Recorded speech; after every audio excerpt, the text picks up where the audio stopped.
রাসূলুল্লাহ সাল্লাল্লাহু আলাইহি ওয়াসাল্লাম বলছেন, রমাদানুল মুবারক পেল কিন্তু গুনাহকে ক্ষমা করতে পারলো না, আল্লাহ তাআলাকে প্রিয় বন্ধু বানাতে পারলো না, ওই ব্যক্তির মতো হতভাগা পৃথিবীতে আর নাই।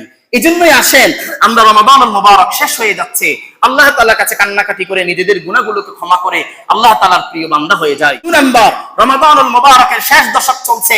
রমাদানুল মুবারকের শেষ দশকে রাসূল সাল্লাল্লাহু আলাইহি সাল্লাম নিজে আমল করতেন, পরিবার পরিজনদেরকে জাগাতেন, আমরাও এই আমল করি। 3 নাম্বার, রমাদানুল মুবারকের শেষ দশকের বেজর রাত্রিতে রাসূল সাল্লাল্লাহু আলাইহি ওয়াসাল্লাম লাইলাতুল কদর খোঁজার জন্য বলছেন, লাইলাতুল কদর খোঁজার জন্য বলছেন, বেজর রাত্রিতে 4 নাম্বার, রমাদানুল মুবারকের বেজর রাত্রিতে, শেষ দশকের বেজর রাত্রিতে লাইলাতুল কদরে এই দোয়া পড়া, আল্লাহুম্মা ইন্নাকা আফুউন তুহিব্বুল আফওয়া ফাআফু আন্নি, এই দোয়াটা পড়া। 5 নাম্বার, আমরা সাদাকাতুল ফিতর ফিতরা আদায় করা, বেশি বেশি করে আদায় করা। খাবার দেওয়া মূল সুন্নাত, কিন্তু টাকা দিলেও হবে, কিন্তু বেশি করে দেওয়া। ঈদের সালাতের আগে দেওয়া, ঈদের সালাতের পরে নয়। নামাজি, দিনদার, আল্লাহওয়ালা, রোজাদার ব্যক্তিদেরকে যাকাত, ফিতরা, সাদাকা গুলো দেওয়া।